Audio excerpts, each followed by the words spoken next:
really enjoyed that as well. So yeah, James Gunn is someone I am a huge fan of, and I think that now him concluding the trilogy had a lot of anticipation from me personally. As I've said, when the initial slate of movies post the Infinity Saga was announced, this was at the top of my list. Plus, it being teased that Rocket Raccoon, my favorite character in these films, is going to have a heavy focus with his backstory. And then, yeah, of course I was gonna see this movie. Luckily for me, I was able to head out and see this thing in theaters where it is only currently available. Again, shout out to my local chain, Classic Cinemas. Starting out with the cast and their performances, we have Chris Pratt as Peter Quill, aka Star-Lord. Now, he has always brought a charismatic presence to these movies and just about any other role that he has done in film. In this film, he is in a different place, having lost a ton of people along his journey with the MCU so far, but he is still the very likable leader of the group and has just a knack for getting out of really screwy situations and just being a total badass as well. And Pratt really does perfect the role once more in this movie. We also have Zoe Saldana returning as Gamora, but not the same Gamora that we've initially seen in the first two Guardians films. In case you forgot, she died with Avengers Infinity War, and she did come back in Endgame, but it's not the same version of Gamora, and that still permeates over here with her initially not being a part of the group, and Star-Lord also being sore over that, and how the woman he loved is not reciprocating feelings for him. But with Zaldana's performance, I think she holds the same stern personality that she's always had, badass too, being formidable with and against Star-Lord, and them together, their chemistry or lack thereof, given the circumstances now, I thought worked in having this whole quasi-pseudo-romantic thing going. Dave Bautista also returning as Drax the Destroyer. I loved him in this role initially, and I still love him as the character now. As an actor, Bautista has grown a lot since that first Guardians movie with all the various projects he has done, but him slipping back into this role, I think works out again with him not understanding metaphors and takes everything literally. Also being a hulking presence, he just helps round out the personality that the whole group has overall. Also rounding out the group too is an unlikely new member in Karen Gillen as Nebula, Gamora's sister, who ever since the first Guardians film and every subsequent MCU movie I've seen her in, I've loved her even more, as she is someone with a lot of damage literally done onto her, but also trying to mask that off and just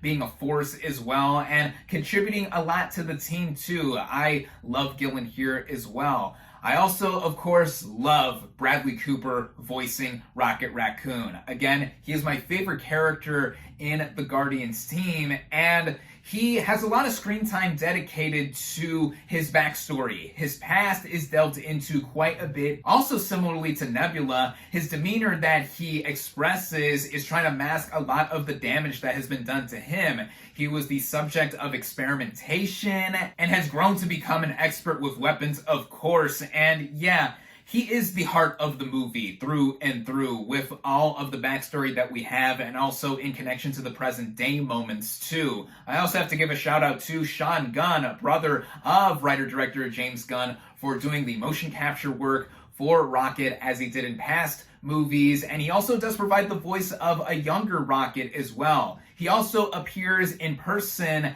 as Kraglin, a member of the Ravagers group who's also a part of the Guardians of the Galaxy team. I like him here. Another returning player is Clementieff as Mantis, who was initially introduced in Volume 2, and I thought she was a neat addition there, and ever since that movie and the recent holiday special and now, I just grown to love her as well, like other members of the team. For one thing, she is adorable, and two, adds a lot to the heart and humor of the movie, which helps bring out a lot of the cast as well. Yeah, I love her here. Of course, I cannot forget Vin Diesel as Groot, him voicing the loyal tree companion to Rocket, mostly amounting to saying, "I am Groot." it still adds a lot to what he does to the table in rounding out the group, and the power set that he has, him having grown a lot literally in between movies, just having this presence as well. I think that is just something great and adds a lot to the humor and heart to the movie too. Getting into the big new players though, we have Chukwudi Iwuji as the High Evolutionary. Previously, I saw him in James Gunn's Peacemaker, where I thought he was very good, and here he is a villain who is basically kind of like a Frankenstein, a Dr. Frankenstein of sorts, where he is taking these living beings and trying to perfect them while also mutating and just doing horrible stuff to them. Rocket being one example. Plus, one thing I feel adds on to him being one of the more noteworthy villains in the MCU as of late is that you really grow to hate this guy because of all the bad stuff that he is doing, and you just want to see him dead, and all of that coming together just makes him to be one of the more vile villains with the franchise. Also new is Will Pulzer as Adam Warlock, who was teased in one of the post-credit scenes in Volume 2 and is now here. He does not have as much to do as a villainous presence as the High Evolutionary, and I do not know much about this character from the comics. I know he is a big deal, but for how he is used here, kind of like, speaking of Frankenstein again, he's like a Frankenstein's monster to where he is super powerful, but is not thinking 100%. I think that it just works with the whole comedic angle that the movie has a lot of too, even with a darker tone with the High Evolutionary. Also returning is Elizabeth Debeki as Aisha from Volume 2, who is the mother to Adam Warlock. And then we have Maria Bakalova returning from the holiday special as Cosmo the Space Dog. And then we also have Sylvester Stallone briefly returning as Stakar from Volume 2. But with all the players in this film, this is an excellent ensemble. Big or small, no matter the role, they all add a ton to what is done here. And what is done a ton as well goes in the way of writing and by extension directing from James Gunn. Once again, he is the only filmmaker in the MCU who has both written and directed an entire trilogy of films, and I think it helps with how he has created a lot of arcs and just a lot of likability for the characters and the adventures that they have gone on. Of course, in between Volume 2 and Volume 3, stuff has happened with the Guardians, with other movies and appearances that they've had. But in bringing it back to a proper feature film for these characters in Volume 3, it right off the bat is set in a tone that is darker than the other films. The opening title sequence is a simulated long take like what was done in Volume 2, but it's not an action sequence. It's a tracking shot following the focus of the movie, Rocket, around their headquarters, the Guardians' headquarters of nowhere, and it's much more melancholy to where we get more of his backstory across the movie, which is a huge chunk of meat for the movie to where we ping-pong back and forth between the present timeline of trying to take down the High Evolutionary and backstory from Rocket that has a lot to it. It brings out a lot of the menace of the movie with the villain and also the heart of the movie, and seeing Rocket and his group of friends, one of whom voiced by Linda Cardellini. I thought she was great here. It adds to the movie just having a lot more weight. Just seeing how the adjacent animal cruelty is handled in this movie, it is potent when it is on screen, and there's not a ton of it in case anyone is concerned. Between from what I saw and everyone else's comparisons, yeah, it's there to establish and reinforce how serious this movie is compared to the other two Guardians films. But it's not just the cruelty to animals like Rocket, it's also any living being. Other aliens are involved as well too, which I felt the stakes more and more with this movie compared to other recent MCU films as well. And in continuing with the arcs with the Guardians themselves, between Star-Lord, Gamora, Drax, Mantis, Nebula, etc., all of them coming together and they have grown a lot. Of course, the roster of the team has changed and grown since the first movie, and they are still a dysfunctional group, but they have grown to be a dysfunctional and functioning family, and I think that adds on to how this movie reinforces a lot of the emotion and heart here. And again, Vin Diesel being in this movie, you cannot escape family when it's a project involving Vin Diesel, because again, it is all about family. But yeah, getting back into the overall vision from James Gunn, I think that he has proven to be the most consistent filmmaker in the MCU with how he does have all these characters and what he has done in writing the script for this particular adventure and rounding it out by the conclusion. There's a lot that is packed in here for sure. The running time alone shows that, with it clocking in at 2.5 hours, including the end credits. Of course, be sure to stay for both the mid and post-credit scenes, but I think that with a finale like this, it has a lot of finality to it.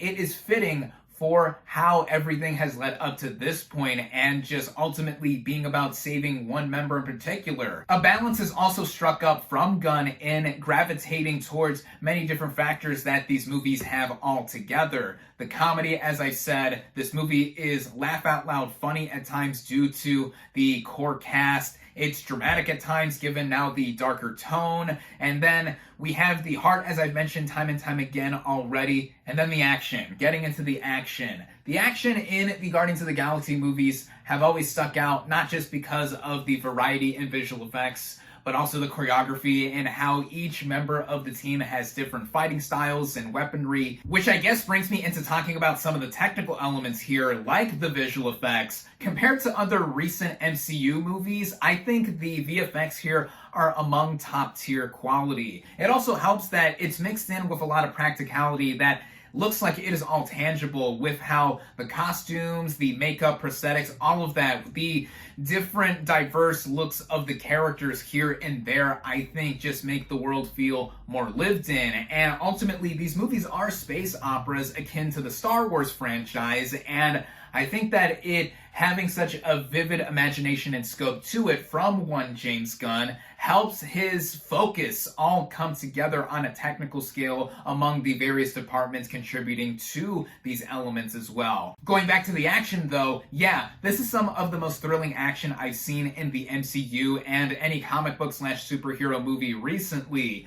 A lot has been talked about with this one sequence in it looking like another simulated one take, but it is among the best I have seen in any MCU movie, period, not least of which in the Guardians films, with all the aerial space battles that we do get in between too, the characters running around. It's the mix of this action with all these other elements genre-wise that James Gunn does that helps flesh it out and make it such an engaging experience all around. And this also adds on with the music too. The original score by John Murphy I did enjoy, but the Awesome Mix Volume 3 is what everyone's gonna talk about, as with the other two Guardians films. While Volume 3 does not have my favorite soundtrack of the three movies, there are still some noteworthy tracks here and there, especially with some of them being more modernized, given that at the end of Volume 2, Star-Lord gets a Zune after he loses his Walkman, so more modern songs past the 1970s and 1980s are thrown in here. I mean, it's an awesome mix. All three of these awesome mixes are awesome. How many times can I say awesome in the same sentence? But anyway, yeah, other technical elements just with the all-around filmmaking, the cinematography, the editing, all that putting together with the combination of everything that is done writing and directing wise. This film has so many elements with the MCU that personally I have not been this enthusiastic for in literally years, at least since Avengers Endgame in 2019, because of all of this coming together and feeling like it is culminating in this one thing, like Endgame did with the couple dozen or so movies that were put up to beforehand. And now here, it's not just the prior two Guardians movies, but also the other appearances of the team in the MCU. Putting it all on the line here, leading up to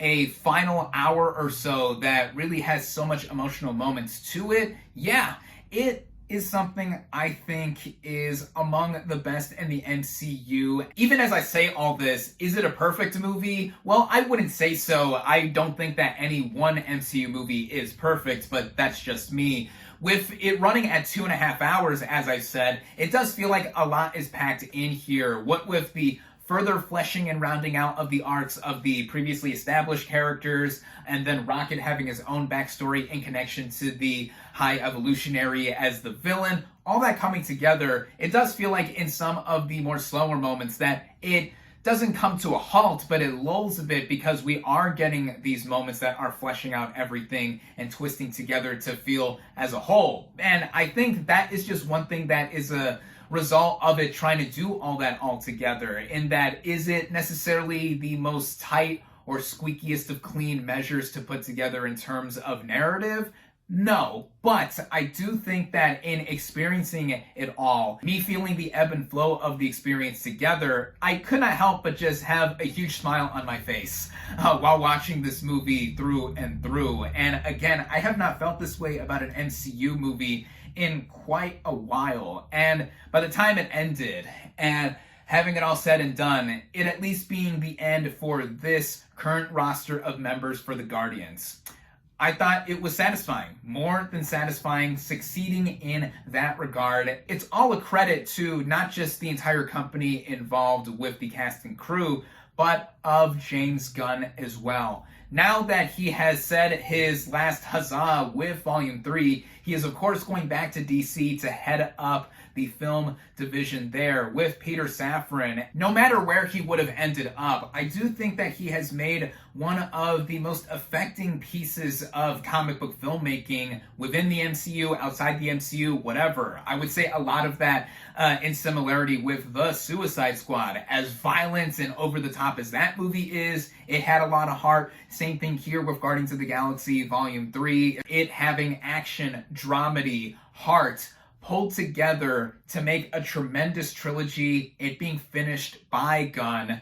It just really brought back a lot of the memories I had of seeing the first Guardians film in theaters on opening day in 2014, and now today, seeing the third Guardians film on opening day in theaters too. It just made me hooked on a feeling, if you would. God, that was such a bad pun, and I'm just rambling at this point, but yeah, Guardians of the Galaxy Volume 3. In case you couldn't already tell, I loved this movie. Fans of the other two Guardians films and the MCU overall, I think will get quite a bit of enjoyment with this movie, no matter how they feel about the current state of the franchise between the TV shows and films. I think that this is not necessarily a return to form for the MCU because, yeah, just one movie is not going to bring everything back all together, especially with more on the way and already in the can.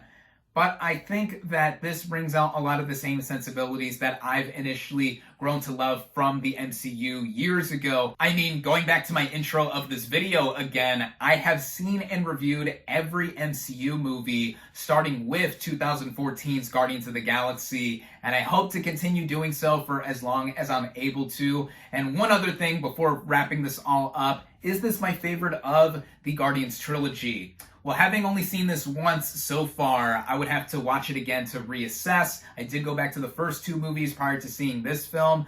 I'm still going to say the first Guardians film is my favorite of the trilogy and the entire MCU, but I do think that Volume 3 is a step up from Volume 2, but these three movies are among my favorites in the MCU regardless, and Volume 3 specifically is now one of my favorite movies of the year thus far. Once again, I love it. I highly recommend it. My final verdict for Guardians of the Galaxy Volume 3 is 4.5 out of 5 stars.